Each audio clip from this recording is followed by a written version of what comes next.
Igual que ahora nos está esperando nuestro último panel, al cual le agradecemos mucho. Se los adelantábamos hace unos minutos. Vamos a estar hablando acerca de las particularidades de la contratación digital y también de la prueba electrónica en cuanto a lo que tiene que ver con el proceso laboral. ¿Qué pasa justamente con estas cuestiones que tanto hacen al trabajo diario, a la esencia de lo que es cada empresa y cada organización que se preside tal? Está en todo, realmente es algo que atraviesa más allá de las características de cada organización y ese perfeccionamiento que está viviendo justamente de cara a la aplicación de nuevas tecnologías que hacen a cómo se aplica también la normativa, cómo son los controles en ese tema. Es por eso que le agradecemos a Enrique Radmilovich que nos acompaña. Muchísimas gracias por estar aquí. Mucho gusto, muchas gracias a los organizadores por la invitación y bueno, gracias a los copanelistas y la moderadora por esta oportunidad de estar compartiendo hoy con ustedes. Lo presentamos. Rabinovich es socio responsable del Departamento Laboral del estudio Hughes y Hughes. Desde hace más de 20 años se dedica de forma exclusiva a la práctica del derecho laboral, asesora diariamente a los mayores empleadores que operan en el país en sus respectivas ramas de actividad. Solamente a modo de ejemplo, UPM, Forestal Oriental, Pintura Cinca, McDonald's, Enjoy, también Siemens, entre tantas otras. Ha sido reconocido por las publicaciones internacionales más prestigiosas como un referente en la práctica de derecho laboral. Ha brindado numerosas conferencias, integrando paneles como expositor o moderador, tanto en Uruguay como en el exterior. Es también directivo de la Cámara de Comercio Uruguay, Países Nórdicos y Regional Officer de la Employment Law Alliance, que es la mayor red mundial de estudios jurídicos con una destacada práctica del derecho laboral. Lo vamos a tener exponiendo para nosotros. También le damos la bienvenida y el agradecimiento a Nicolás Payas del Estudio Posadas. Muchas gracias a todos. Un placer y se los presento. También desempeña sus funciones en el área de lo contencioso civil, familiar, comercial y aduanero. Dentro de sus prácticas se encuentra la redacción de escritos, análisis y armado de consultas, también de contratos, la participación en juicios en todas las instancias. En el ámbito académico, él trabaja en las cátedras de Derecho Privado 2 y 3 de la Universidad de la República. Además, es aspirante a profesor adscripto de Derecho Privado 2 y 3 y de Filosofía de Derecho en la misma universidad. Fue docente invitado en el posgrado de Responsabilidad Civil profundizada en la Universidad Católica del Uruguay. También va a estar exponiendo sobre este tema. Y le damos la bienvenida a Cecilia Orlando del estudio Weir y Regules. Muchas gracias por acompañarnos. Muchas gracias. Un resumen de su currículum. Ella desarrolla actividades en el Departamento de Litigios. También cuenta con vasta experiencia en lo que es asesoramiento sobre temas relacionados con negociación y litigios vinculados a contratos comerciales, responsabilidad contractual y extracontractual. Además es integrante de la Cátedra de Derecho Civil de la UDELAR, entre otros tantos detalles de su currículum. Así que muchísimas gracias a los tres por acompañarnos. Y ya es una conocida de la casa. Ha estado con nosotros en el panel de Legal Tech. Estamos con Luciana Rumi, que también va a estar a cargo de moderar este panel. Muchísimas gracias. Gracias a ustedes. Adelante. Perfecto. Bueno, como ya hemos visto en paneles anteriores, las nuevas tecnologías impactan de distintas maneras en el mundo. En particular en el mundo del derecho, refiriéndonos al sector laboral, en materia de contratación digital, en la prueba, en el perfeccionamiento de los propios contratos. Entonces, ahora nuestros ponentes, Nicolás, nos va a pasar a comentar un poco acerca de la responsabilidad en materia de contratación digital y va a analizar un poco el régimen general de la responsabilidad civil, cómo es su aplicación a una contratación tan diferente como lo es la contratación digital. Adelante, Nicolás. Gracias Luciana. Reiterar el agradecimiento a la organización, a los asistentes y a los compañeros de panel, un placer. Sí, efectivamente, las particularidades que tiene la contratación digital nos ha llevado, y en los distintos paneles que hemos escuchado hasta ahora, a ver cómo esas particularidades impactan los distintos ámbitos del derecho, de la economía y de distintas disciplinas. Yo quiero comentar específicamente el tema de responsabilidad civil y tomando como punto de partida dos catalizadores muy específicos. Los dos ocurridos en Europa a partir del boom de las plataformas y de lo que se dio en llamar la economía colaborativa, que empezó en 2015. Creo que ya todos hemos hablado muchos de estas plataformas: Uber, Mercado Libre, Pedidos Ya, etcétera, etcétera. El primer catalizador es en el año 2018, en octubre de 2018, hay una encuesta que hace la Comisión Europea. La Comisión Europea es un organismo dentro de la Unión Europea que una de sus competencias es analizar las distintas realidades que suceden en Europa y a partir de ese análisis tomar determinadas consideraciones. Realiza distintas encuestas de distintas situaciones, y una que apunta en el año 2018 es la de las economías colaborativas. Analiza sus ventajas, sus desventajas, sus beneficios, y uno de los puntos centrales que saca a la luz en octubre de 2018 es, ante la pregunta que le hace a los distintos países. Tengan en cuenta que los países europeos son bastante distintos entre sí en lo que es idiosincrasias y culturas, pero sin embargo logran determinar una misma preocupación en el 49% de los encuestados, es decir, la mitad de los encuestados, que es la pregunta y la desventaja que ellos le ven a la contratación digital en plataformas, es la de la falta de claridad, o aducen la falta de claridad de quién es el responsable en caso de un incumplimiento. Eso es el primer catalizador. Es decir, hay un 49% de la población que en octubre de 2018, luego de un análisis, entiende que esta es una desventaja de la contratación digital en plataformas. En paralelo, también en octubre de 2018, sorprendentemente, el 4 de octubre de 2018, se presenta un caso ante el Tribunal de Justicia de la Unión Europea de una señora que vendía relojes en una plataforma. Ese caso, hay una discusión entre comprador y vendedor, y resulta que el comprador inicia un reclamo ante su propio tribunal. Es una sentencia que sucede en Bulgaria, y el tribunal consulta al Tribunal de Justicia. No me voy a explayar porque se va a hacer bastante largo, digamos, pero el Tribunal de Justicia de la Unión Europea tiene una competencia interpretativa de lo que son las reglas que rigen a los países europeos, y le dicen, bueno, la consulta es cómo se aplican las normas de consumidor a una contratación en plataformas digitales. Y el tribunal contesta primero que ya es la consulta número 24 que le hacen en el último año y medio sobre el mismo tema, y que le da la impresión de que hay una incerteza sobre las responsabilidades en la contratación digital. Es decir, dice lo mismo el tribunal en octubre de 2018 a lo que estaban diciendo los sujetos en octubre de 2018. Entonces, lo que quiero comentar es si efectivamente, si nosotros lo analizáramos desde la normativa uruguaya, si efectivamente existe una incerteza. Es decir, si yo mañana tengo un caso, contrato a través de una plataforma digital, sea yo el vendedor, sea yo el comprador, si efectivamente voy a tener una preocupación o tengo una dificultad de analizar qué reclamo yo tengo en caso de un incumplimiento. Entonces, la pregunta esencial sería decir, ¿hay incerteza o no hay incerteza? ¿Qué grado tiene esa incerteza? Primero, ¿hay incerteza? ¿Falta normativa? ¿Faltaría normativa? Si nosotros vamos a la normativa de responsabilidad civil general, que tenemos el 1342 del Código Civil, es evidente que el Código Civil de 1800 no estaba pensado para una contratación digital, y mucho menos para una contratación digital en plataformas de economía colaborativa. Sin embargo, si uno analiza el 1342 del Código Civil, es absolutamente omnicomprensivo. La fuente principal de un contrato, cualquiera sea, es, si se incumple, hay una sanción.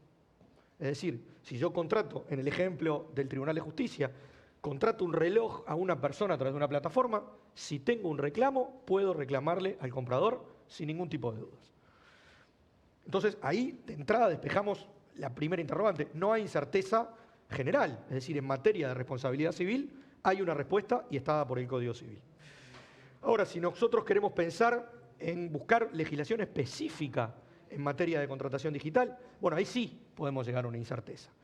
A una incerteza en la naturaleza jurídica de las plataformas, y ya hemos visto en los distintos paneles muchas preguntas sobre cómo resolver determinadas cuestiones, sobre si hay normas específicas para determinadas cuestiones. Cuando nos hacemos la pregunta los abogados de qué es naturaleza jurídica, es una forma bastante florida de preguntarnos qué es algo, ¿no? Bueno, ¿qué es una plataforma? ¿Cómo responde la plataforma si hay un incumplimiento contractual? Y también acá podemos ir a las normas generales, podemos ir a la Ley de Relaciones de Consumo, podemos ir a los términos y condiciones que decían en el panel anterior, si bien solemos no leerlos, tienen una regulación específica. Y eso es lo que responde, cerrando la cuestión de la certeza, eso es lo mismo que responde el tribunal. Con un poco de cansancio, dice, bueno, ya es la vez 24 que me preguntan lo mismo, lo que dice el tribunal es, bueno, la interpretación sobre si la persona vendedora del reloj tiene responsabilidad, está dado por el sistema de responsabilidad general del Código Civil. Y si es responsable la plataforma, estará dado por el sistema de los términos y condiciones y de la Ley de Relaciones de Consumo de la propia plataforma.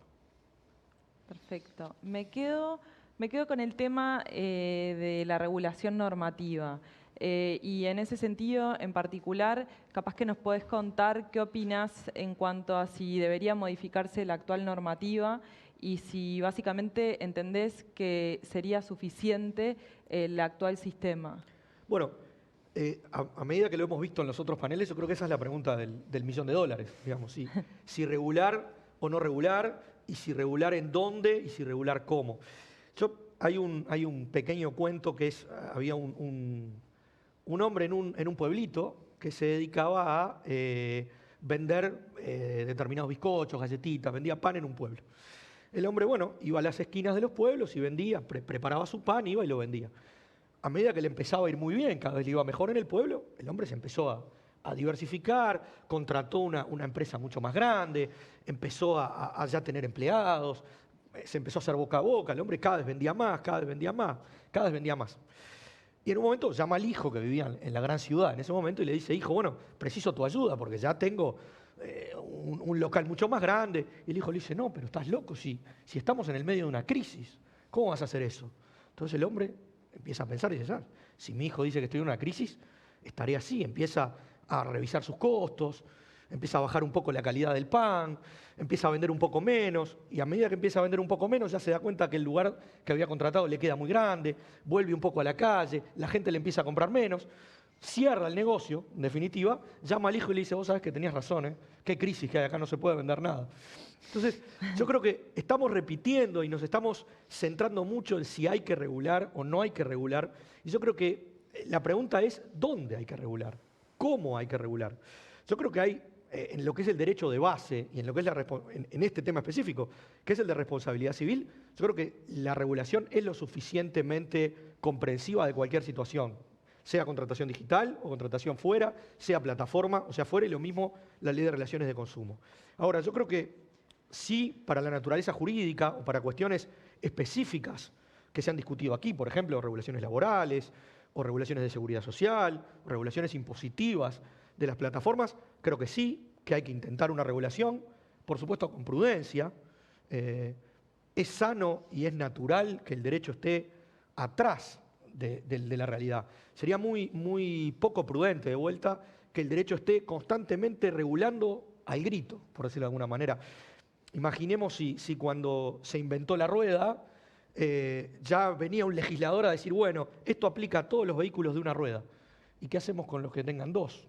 ¿Y qué hacemos con los que tengan 4? Entonces yo creo que es necesario, en algunos puntos, dejar desarrollar, ver cómo viene el desarrollo, no asfixiar a la realidad, y de acuerdo a la realidad y a cómo tome determinado carácter, ahí sí implantar determinadas regulaciones específicas sin tocar el yenga, por decirlo de alguna manera, del derecho base. Bueno, definitivamente un gran mensaje y un tema que nos deja mucho para pensar. Ahora concentrándonos, ya yendo un poquito más a temas específicos, en particular el perfeccionamiento de los contratos por medios telemáticos, por medios como puede ser WhatsApp, Zoom, el propio mail, y sobre cómo aplican en estos casos el Código Civil. Cecilia, capaz que nos puedes contar un poco de ese tema. Muchas gracias. Gracias a los organizadores y a los presentes y al resto del panel. Como decís, quiero hablar un poco de las características del contrato electrónico, dado el uso extendido por las empresas, los profesionales, los consumidores de estas nuevas tecnologías para perfeccionar contratos. Y me voy a centrar mucho en el uso de WhatsApp, el uso de las redes sociales, los chats por redes sociales, las videoconferencias, que hoy en día se graban, muchas, y vemos que a través de estas nuevas tecnologías se perfeccionan, a veces incluso se ejecutan contratos. Cuando hablamos de contrato electrónico, de hecho, nos referimos a contratos que se perfeccionan o se cumplen por estos medios electrónicos. Y hay muchos temas que suscitan interés. No voy a poder, por un tema de tiempo, voy a referirme específicamente a alguno. El primero es la identidad de quien contrata por estos medios. Eso no lo vamos a ver hoy, pero con el tema de la firma electrónica común y avanzada, un poco es útil y se soluciona en cierto sentido, o por lo menos es muy útil para eso. Luego el tema de cuándo se perfecciona el contrato y luego el tema de si hay un contrato o no hay un contrato. Y para estos contratos electrónicos vamos a aplicar la normativa que tenemos, por lo cual, obviamente, si hay solemnidad, va a tener que cumplir con la solemnidad, entonces ahí vamos a tener que ver si se cumplió o no, y quizás hay que ir, por ejemplo, si se exige escritura pública, ahí vamos a tener que sí o sí, que el consentimiento se va a tener que manifestar por ese modo, pero en caso contrario, el consentimiento que se manifestó por ese medio electrónico va a ser válido y lo mismo que si se hubiese manifestado por un medio tradicional. Por lo cual, es interesante analizar este consentimiento que se presenta en este chat, por ejemplo, o en esta videoconferencia, que es como una conversación real entre personas que no están presentes, sino que están virtualmente presentes, en línea, se dice, y son contratos como instantáneos, ¿no? Entonces ahí quiero referirme primero a un tema que se ve en el Código Civil cuando la doctrina hablaba de categoría de contrato entre presentes o ausentes. ¿Qué es esto de presentes o ausentes? La importancia tenían que, de acuerdo al 1263 y otros del Código, si es una propuesta entre presentes, se tenía que aceptar de forma inmediata. De lo contrario, se entiende que la propuesta verbal se mira como no hecha, se extingue, salvo que el que la hizo la quiera mantener. Pero en principio se entiende que se extingue. En cambio, cuando es entre ausentes, hay una transmisión de la propuesta y una aceptación en un momento posterior, por lo cual llega al ámbito de disponibilidad material del proponente y en ese momento, cuando llega la aceptación, es que se perfecciona el contrato. Se discutió cuándo se perfeccionó el contrato y al final se dijo, bueno, es en la teoría de la recepción, cuando llega efectivamente la aceptación al ámbito del proponente. Es decir, llegó a su casa, llegó a su casilla de correo electrónico, llegó a su WhatsApp. Ahí se perfecciona. En realidad, después la doctrina dice que esto de presentes y ausentes no es lo que dice el Código. El Código en realidad es una proyección que hace la doctrina. El Código en realidad lo que habla es de propuesta verbal y propuesta no verbal. Habla de medios epistolares y otros. Pero en ese momento, lo verbal, efectivamente, era... cuando hablamos de verbal era porque las partes estaban presentes. Pero eso dejó de tener sentido, porque por teléfono las partes en realidad era verbal, pero las partes estaban ausentes. Entonces ahí no tenía tanto sentido esa categoría. Por lo cual lo que se dice es que lo que importa no es tanto si las partes están presentes o ausentes geográficamente. Lo que tenemos que ver es si pone énfasis en la comunicación. Si efectivamente hay un medio de comunicación instantáneo que permita o no permita transmitir una respuesta inmediata. Por lo cual ahí es que vamos a aplicar, por ejemplo, los 263, que como decía, requiere que cuando yo hago una propuesta, el otro de inmediato me la acepte. De lo contrario, se puede entender, de acuerdo al código, que se extinguió esa propuesta. Por tanto, se dice, mucha doctrina habla de, lo que importa acá es ver si hay una comunicación online o offline. Si es online, ¿hay una posibilidad de transmitir una respuesta inmediata a esa propuesta? Bueno, entonces en ese caso vamos a aplicar el 263 y se va a entender que es lo que decía antes, entre presentes. De hecho, el Código Civil argentino refiere a la oferta hecha a una persona presente o formulada por un medio de comunicación instantáneo y los equipara. Entonces ahí vemos que esto que la doctrina elaboró ya en el Código argentino se incorporó. Por lo cual, por ejemplo, en una conversación por WhatsApp podemos ver que hay una capacidad de respuesta inmediata de la otra parte. Y tendría que en ese momento aceptar o no aceptar, o de lo contrario se puede entender que esa propuesta se extinguió. Por correo electrónico es distinto, porque ahí es diferido, ¿no? O sea, mandamos una propuesta, le llega al otro, y el otro, cuando acepta, me tiene que llegar a mí la aceptación, teoría de la recepción, y a partir de ahí se puede entender que hay un perfeccionamiento del contrato. Evidentemente, el tema del perfeccionamiento del contrato es si están el resto de los elementos, y bueno, vamos a aplicar todo el código, es importante para saber cuándo hay obligaciones. en algunos sistemas jurídicos exigen que el que envía la aceptación tenga que, se tenga que mandar un aviso de recibo por parte de quien recibió, para que las partes tengan la certeza que efectivamente se recibió esa aceptación por parte del destinatario de la propuesta. Esto es para dar certeza de si efectivamente hay o no hay un perfeccionamiento de contrato.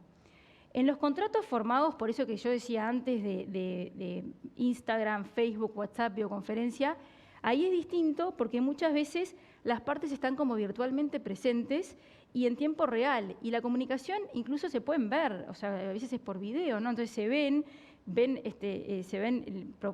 hay una comunicación verbal, hasta corporal, y es parecido a estar físicamente presentes. Entonces es muy distinto a el correo electrónico, por ejemplo. Y ahí sí hay que ver si quizás hay aceptación o no hay aceptación en el momento, por lo que venía diciendo antes. Lo que la doctrina habla es de un proceso ininterrumpido de negociación, en este tipo de negociación.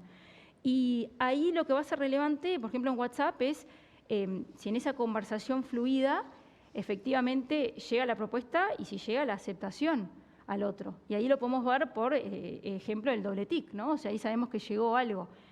Dado que se entiende en términos generales que el código no acoge la teoría del conocimiento, no va a ser necesario tampoco saber si el otro leyó mi aceptación. Lo importante es si recibió la aceptación. También puede ser importante todo esto para ver el tema de la revocación. O sea, llegó una aceptación, si no llegó, puedo estar a tiempo a la otra parte de revocar. Y también puede ser interesante todo el tema de la eliminación de mensajes, porque quizás alguien elimina un mensaje, pero el otro ya sabía que se había ya aceptado la propuesta, por lo cual quizás ya había un contrato. Entonces ahí puede haber un tema de prueba, después cómo probarlo, pero quizás jurídicamente la respuesta es, ya hay un contrato, no importa que se eliminó, pero ya había llegado la aceptación al ámbito de disponibilidad del que hizo la propuesta. Entonces, como decía antes, vamos a aplicar el Código Civil a todo este consentimiento por medios electrónicos, y lo que tenemos que ver es, ¿realmente esa propuesta es seria? ¿Hay una intención real de obligarse? Todo lo que siempre analizamos, pero verlo también en estas tecnologías. O sea, ¿es completa?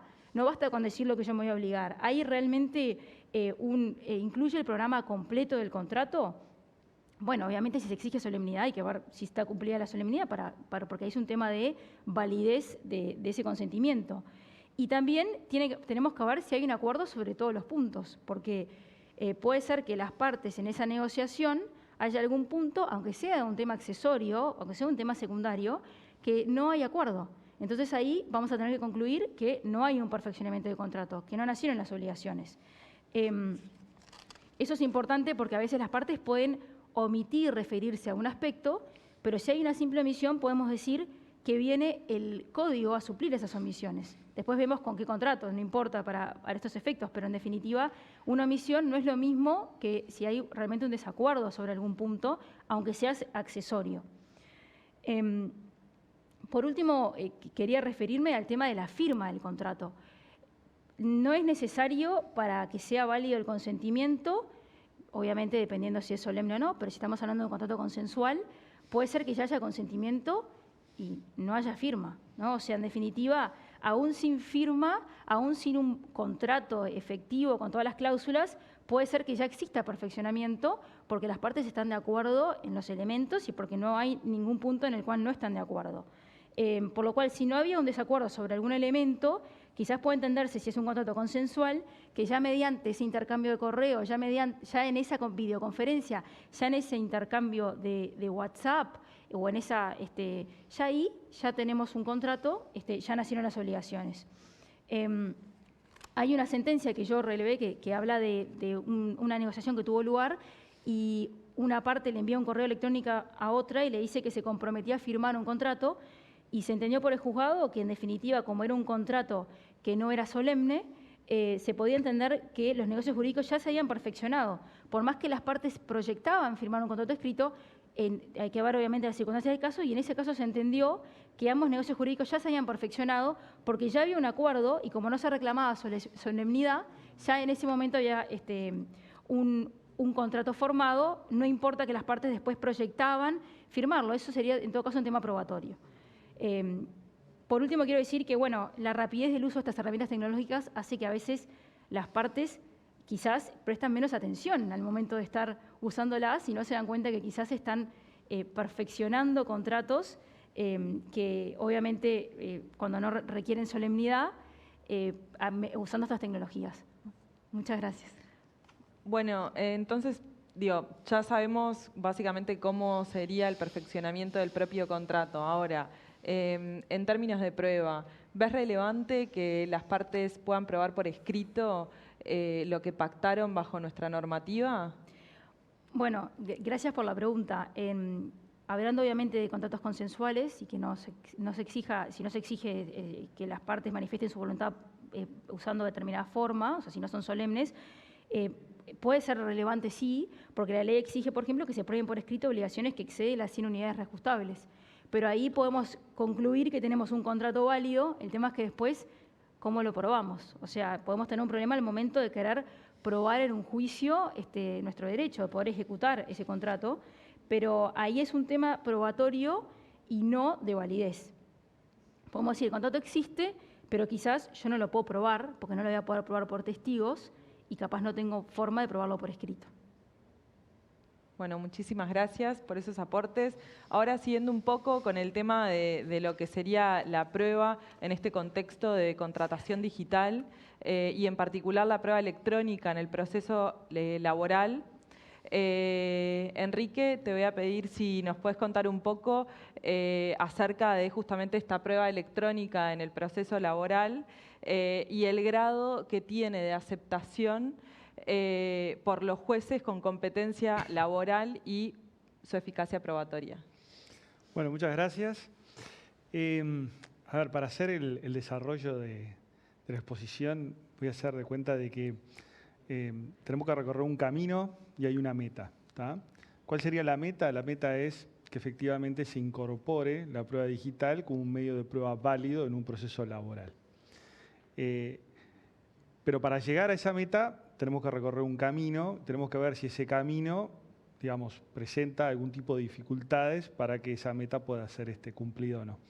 Entonces, entre los mojones que tenemos que encontrar en el camino y que tenemos que superar, tenemos, por un lado, el Código General del Proceso, ¿tá? Que es la norma que regula en general los procesos, más allá de que después el proceso laboral tiene una regulación específica procesalmente hablando, pero el Código General del Proceso establece en primer término un deber a los jueces y ese deber tiene que ver con el deber de alcanzar la verdad material. ¿Tá? Y es un deber que tienen bajo pena de incurrir en responsabilidad. Por lo cual los jueces tienen que hacer todo lo posible, todo lo que esté a su alcance para llegar a la verdad y determinar en definitiva quién tiene razón en el proceso. En segundo lugar, además, el propio Código General del Proceso establece que aquellos procesos que tienen, digamos, de naturaleza social, que pueden ser laborales, de familia, agrario, etcétera, a su vez le dan a los jueces una, digamos, facultad, digamos, de instrucción o inquisitoria como tienen los jueces penales. ¿Tá? O sea, le da más todavía potestades a la hora de averiguar la verdad material. Y finalmente, el proceso laboral en la ley 18.572, en su artículo 1, vuelve a reafirmar de que los jueces laborales tienen las facultades inquisitorias, los jueces penales, y a su vez, en ese contexto pueden, digamos, proponer pruebas, digamos, hacer todo lo que sea necesario para poder llegar a la verdad. Entonces, ese primer mojón estaría superado porque los jueces tienen una obligación de llegar a la verdad. Segundo mojón. ¿El segundo mojón cuál sería? Tenemos que ver el capítulo de prueba en el Código General del Proceso, donde se regula todo lo atinente a la prueba. Entonces, vamos a la prueba en general. El código habla de diferentes medios de prueba, ahora la prueba documental, la testimonial, la prueba por informe, etc. Entonces, y a continuación, y yo creo que acá, en alguna forma, el legislador fue visionario, ¿tá? Porque estamos hablando de un Código General del Proceso del año 89, pero fue visionario porque estableció que se deberían admitir todos aquellos medios de prueba que no estuvieran específicamente regulados, que no fueran contrarios a la ley, pero que, en definitiva, en ese caso, por analogía, se deberían aplicar las reglas que se le aplican a otros medios probatorios. Y después tenemos lo que llamamos la prueba documental específicamente. Y en la prueba documental lo que encontramos es que, digamos, el Código General del Proceso no regula específicamente o exclusivamente aquella prueba documental manuscrita, sino que también abrió la posibilidad de otro tipo de pruebas. Pruebas a través de filmaciones, a través de, no sé, de mapas, de calcos, etc. Es decir, no es una enumeración taxativa, sino que es una enumeración básicamente enunciativa. Por lo cual, los jueces, en ese caso, no están constreñidos por una determinada, tipo de prueba a la cual deben seguir. Y finalmente, y ya en un tiempo mucho más reciente, tenemos la ley 18.600, que regula lo que es la prueba, la documentación electrónica y la firma digital, donde en el artículo 4 vemos que de alguna forma se le da a la prueba electrónica la misma eficacia jurídica que a la prueba documental, digamos, en este caso manuscrita, ¿tá?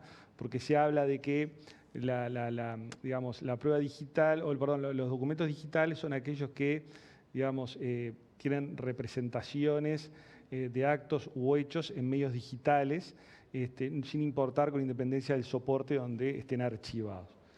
Entonces, ese es el camino y vemos que los mojones que hay en el camino no nos presentan dificultades.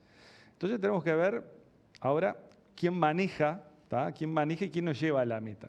¿Y quiénes son los que manejan? Y los que manejan son los jueces, ¿tá? Son los jueces los que nos tienen que llevar esa meta y tienen que ver si lo que acabo de reseñar les impone dificultades o no para aceptar a la prueba electrónica como un medio válido en un proceso laboral. Y la conclusión a la que llegamos es que, la verdad, y en un hecho que deberíamos congratularnos todos, la justicia laboral ha sido muy receptiva y está siendo muy receptiva a la hora de aceptar este tipo de prueba digital para probar determinados hechos.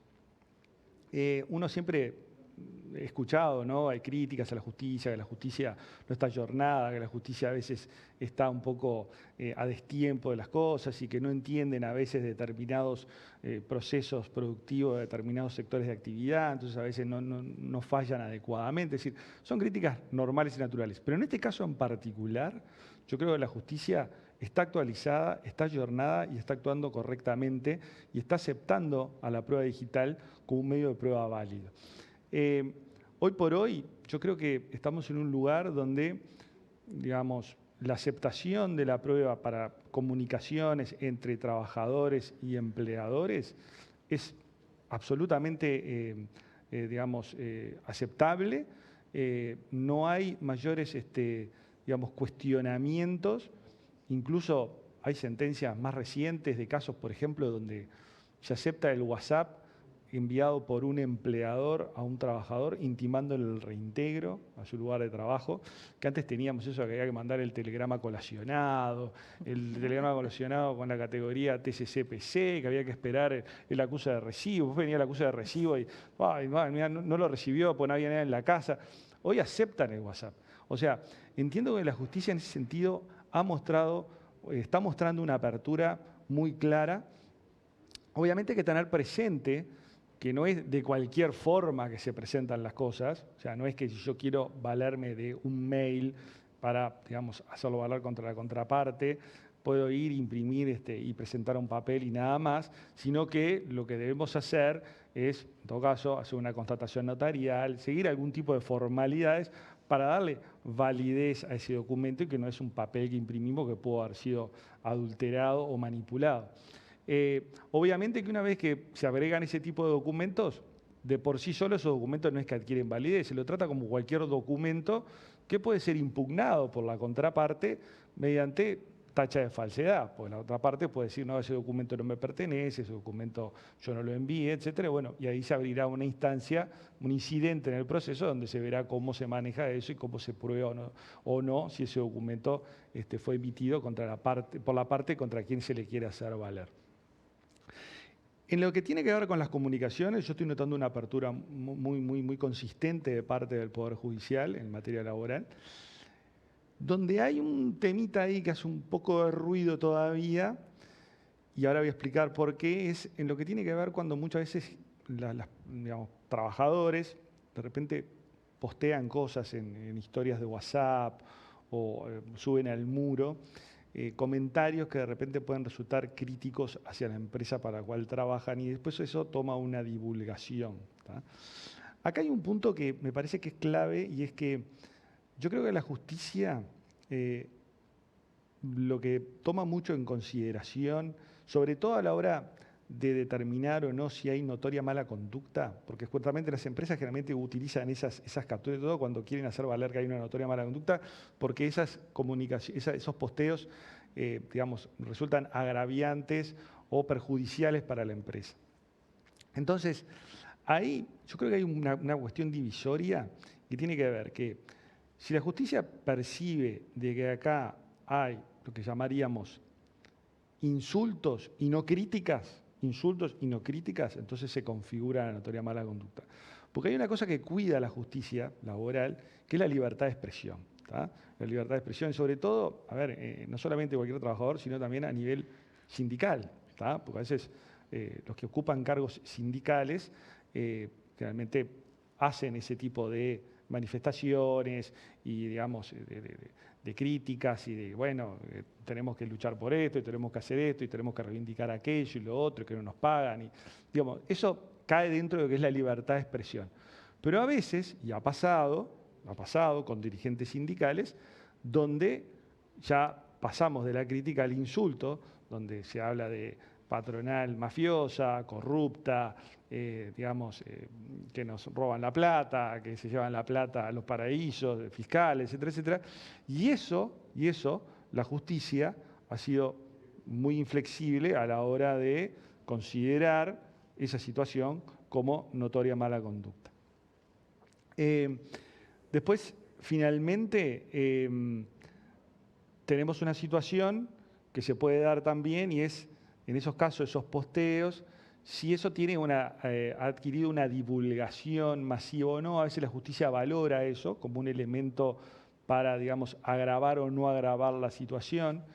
Yo creo que ahí, en mi opinión, yo creo que una persona cuando entra en una red y postea algo de eso, yo creo que tiene ahí una aceptación implícita, ¿tá? De que lo que vos pongas en una red social se va a reproducir. ¿Tá? Y es muy difícil probar quién lo leyó y quién no lo leyó. ¿Tá?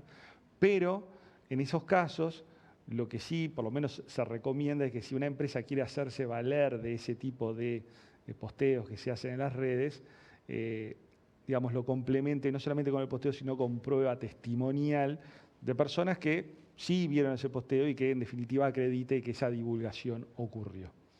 Eso es básicamente lo que tenemos hoy a nivel de justicia laboral.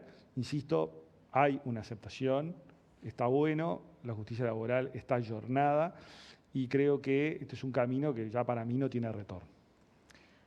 Bueno, muchas gracias. Tomo de tus palabras un poco el tema de la receptividad que hay de los jueces hoy en día. Considerando eso, ¿podríamos decir que hay unanimidad en la aceptación de esta prueba electrónica? Y por otra parte, capaz que nos puedes contar un poco en tu experiencia si se ve usualmente el uso de este tipo de prueba. Mirá, respecto a la aceptación, si hay unanimidad, yo creo que sí que la hay. Hoy por hoy no encuentro sentencias que digan, no, esto... Lo que puede pasar, sí, que no haya una aceptación porque el medio de prueba se presentó de una forma inadecuada, como manifestó más temprano. Es decir, presento un mail y en vez de presentar una constatación notarial, tiro un papel y digo, este es el mail. Digo, en ese sentido puede ser objetado, pero la apertura existe. ¿Tá? Y me decía la segunda pregunta. Sí, en tu experiencia, si se ve usualmente en el día a día, ¿qué tanto se ve el uso de estos medios de prueba electrónicos? No, mirá, yo creo que es un tema de retroalimentación. ¿Tá? porque me parece que esto es un tema que, como dije hoy, es un camino de ida, ya no tiene retorno. Y creo que las empresas, en la medida en que van viendo que también hay una aceptación de parte de la justicia, esto cada vez se va a ir usando más, cada vez se va a ir usando los medios tecnológicos para comunicarse con los trabajadores. Ya, digamos, el telegrama colacionado, que era el típico medio de comunicación, ya no se va a usar más. Esto me parece que, insisto, es un camino sin retorno y me parece que, digamos, no va a haber vuelta atrás en esta situación. Bueno, muchísimas gracias, Enrique, a todos ustedes por estos aportes. Creo que nos vamos con una idea muy clara de lo que es la contratación digital y la prueba electrónica. Nuevamente agradecer a los organizadores por este excelente evento y, bueno, mañana continuará. Gracias.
Bueno, damos cierre a esta jornada, completa jornada, en la cual estuvimos hablando tanto de criptoactivos, tuvimos distintas presencias, vimos el marco regulatorio en Latinoamérica y bueno, fuimos hasta el de la tokenización de la parte de justamente vinculada a toda la parte de agro, entre otros asuntos. Y bueno, como vieron, fue una jornada donde se dieron distintas temáticas y que por suerte mañana tenemos un segundo día donde vamos a seguir hablando de otros temas. Justamente ya lo estuvimos mencionando hoy, pero todo lo que tiene que ver, vamos a tener la presencia, por ejemplo, de la Dirección General de Registros. Vamos a empezar la jornada con una entrevista a Antonio Muño, a Ignacio Muño, perdón. Y así vamos a tener otra presencia también de AGESIC. Así en toda esta jornada, bueno, la presencia de la parte gubernamental y de gobierno fue muy importante. Y vamos a seguir brindando distintos paneles como el marco regulatorio en la parte del metaverso, que fue una de las temáticas que no se trató aún. Vamos a dar la presencia también de grandes empresas como Ripio, está acompañada también por el Banco Central. Y así como eso, bueno, otra jornada que va a estar muy completa con distintos paneles. Bueno, más que nada queríamos agradecerles la asistencia tanto presencial, que tuvo una convocatoria muy grande, y virtual. Y bueno, sin lugar a dudas que no se pueden perder el día de mañana, que vamos a seguir hablando de todo lo que es tecnologías y derecho.